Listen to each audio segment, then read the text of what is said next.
Okay everybody, so today we're going to be doing an oil change on this 2018 Honda Pilot. Okay, so we're switching to Restore and Protect.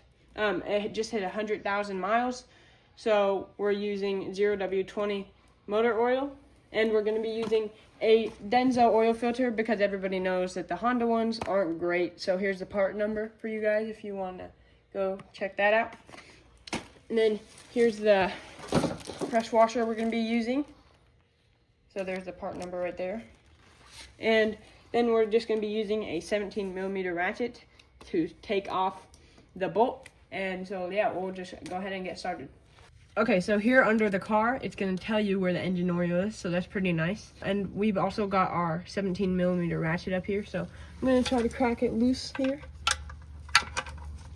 So just get it on there good.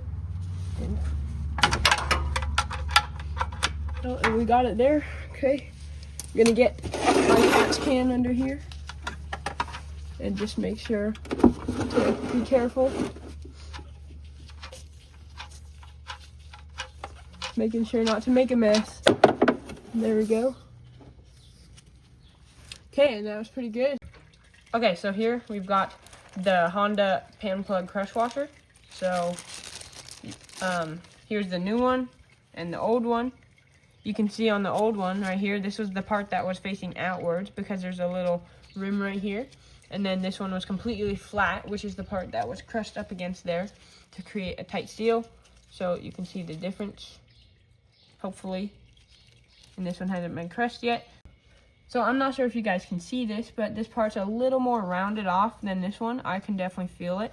And so I like to personally put it up like that so the flat part is actually facing towards there and we get a good tight seal. So after this is done draining, it's just about done draining, we'll go ahead and put that back on there.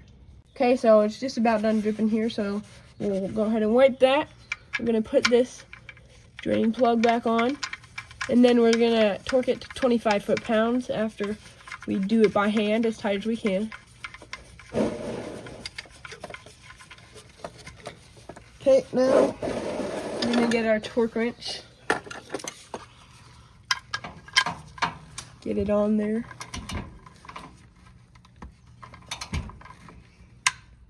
Okay, and there's the click. Make sure again. There we go. All right, and that's fully torqued down. So now we're gonna go up top, and then we're gonna fill that up.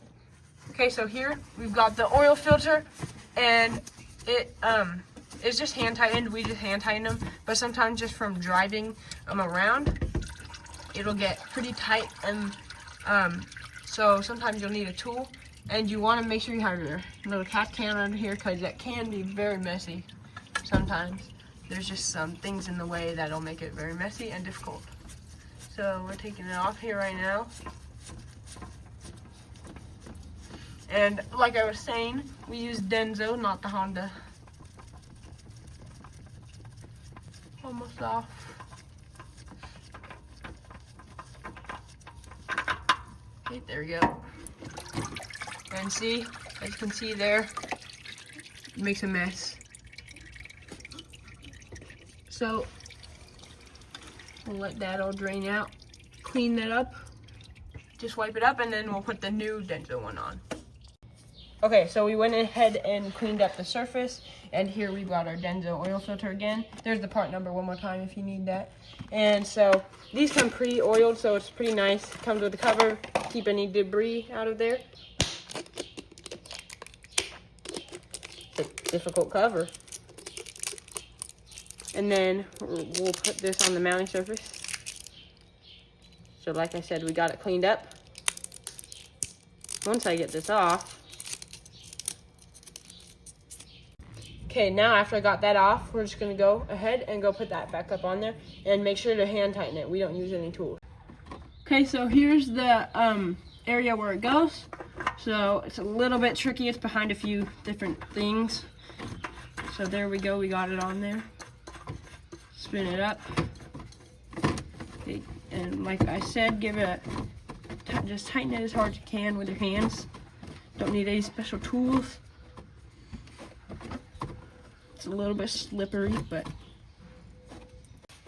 okay, so the reason I was saying to tighten this as hard as you can by hand is because it has something what's called a torque stopper seal where you can't really over tighten it. This little metal lip right here, this seal will actually crush down and it'll meet with the metal lip so that you can't over tighten it.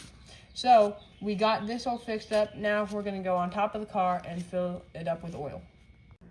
So here we've got a Lyle oil funnel, and then this is actually specific. It's a specific adapter that's for Honda and Nissan, so it makes it a lot easier to be able to fill oil and just make less of a mess, hopefully. I'll try to link this in the description too.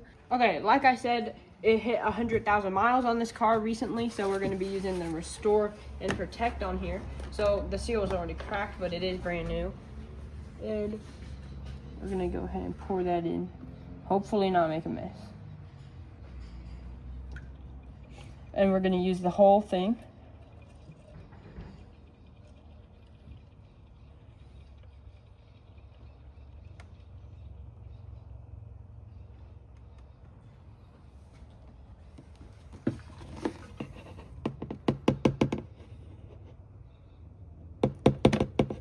There we go.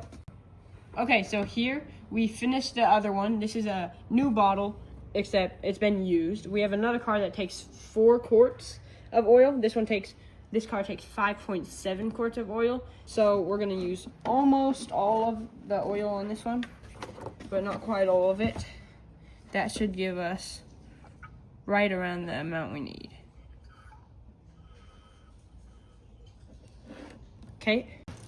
Okay, so just to run through what we did again, we drained the oil, we let it all drain, and then we torqued it up to, we torqued it up to 29 foot-pounds of torque.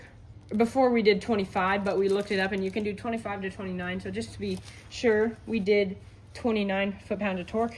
And then we put this new crush washer on. There's the part number again. We used the Honda crush washer. And then we changed the oil filter. It came pre-oiled up with the Denso oil filter. And there's the part number for that one again. And last but not least, we used 0W20 motor oil. And it was the Restore and Protect. And we did that one that time. So we're just going to check the dipstick right here. It may not be perfect because we were running the engine. But as you can see there, it actually is really good right there. So again, we put around 5.7 quarts in, so that side's easy to tell. So that's all that we did. So I hope you guys learned something new or found it informative. So thank you guys so much for watching, and I'll see you on the next one.